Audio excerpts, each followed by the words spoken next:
Joy Chrisilda இப்போ அவங்களோட Instagram அக்கௌண்ட்டில் அவங்களுக்கு ஆண் குழந்தை பிறந்திருக்கு அப்படின்னு அவங்களோட சோஷியல் மீடியா பேஜஸில் சொல்லியிருக்காங்க. அவங்க Madhampatty Rangarajan and I are blessed with a baby boy அப்படின்னு சொல்லியிருக்காங்க. ஸோ இந்த நியூஸ் தான் இப்போ எல்லாருமே வந்து ஷேர் பண்ணிட்டு வந்துட்டுருக்காங்க. இது மட்டும் இல்லாமல் ஜாய் கிறிசில்டா ரீசெண்டாக மாதம்பட்டி ரங்கராஜ் 6.5 lakhs அதாவது 6.5 லட்சம் அவங்களுக்கு கொடுக்கணும் அப்படின்னு வந்து ஜாய் சொல்லியிருந்தாங்க.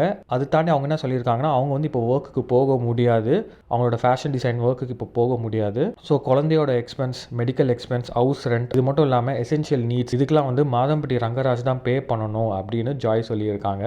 அண்ட் சில நாட்களுக்கு முன்னாடி மாதம்பட்டி ரங்கராஜன் அண்ட் அவரோட ஃபர்ஸ்ட் ஒய்ஃப் ஸ்ருதி இவங்க 2 பேருமே வந்து கோர்ட்டுக்கு போயிருந்தாங்க.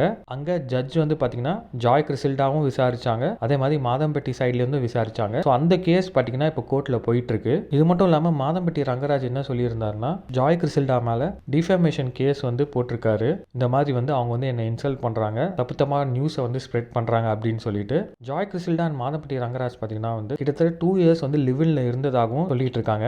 ஜாய் கிறிசில்டா பார்த்தீங்கன்னா ஒரு ஃபேஷன் டிசைனர். ஸோ மாதம்பட்டிக்கும் அவங்க தான் வந்து காஸ்டியூம் டிசைனாக இருந்துட்டு இருந்தாங்க. ஸோ அந்த டைமில் தான் வந்து இவங்க 2 பேருக்கும் பழக்கம் ஏற்பட்டு மாதம்பட்டி அண்ட் ஜாய் கிறிசில்டா கல்யாணமே பண்ணிக்கிட்டாங்க திருவான்மியூரில் இருக்கிற ஒரு கோயிலில். அதுக்கப்புறம் பார்த்தீங்கன்னா இவங்க 2 பேருமே வந்து ஒரு அப்பார்ட்மெண்ட் எடுத்து லிவின்ல இருந்தாங்க. அண்ட் அந்த சமயத்தில் தான் வந்து இவங்க ரொம்ப க்ளோஸ் ஆகிருக்காங்க. அண்ட் இவங்க ப்ரெக்னென்ட் ஆன உடனே அண்ட் அதுக்கப்புறம் சில இஷ்யூஸ் ஆகி மாதம்பட்டி வந்து அவர் தனியாக வந்துட்டாரு. அதுக்கப்புறம் இவங்க ப்ரெக்னென்ட் ஆன நியூஸை வந்து அவங்களோட சோஷியல் மீடியா அக்கௌண்ட்டில் சொல்ல ஆரம்பிச்சாங்க. மாதம்பட்டி ரங்கராஜுக்காக நாங்கள் வெயிட் பண்ணுறோம், நானும் சரி என்னோட குழந்தையும் சரி அப்படின்னு சொல்லி தான் வந்து இந்த நியூஸ் வந்து பெருசாக ஆரம்பிச்சது.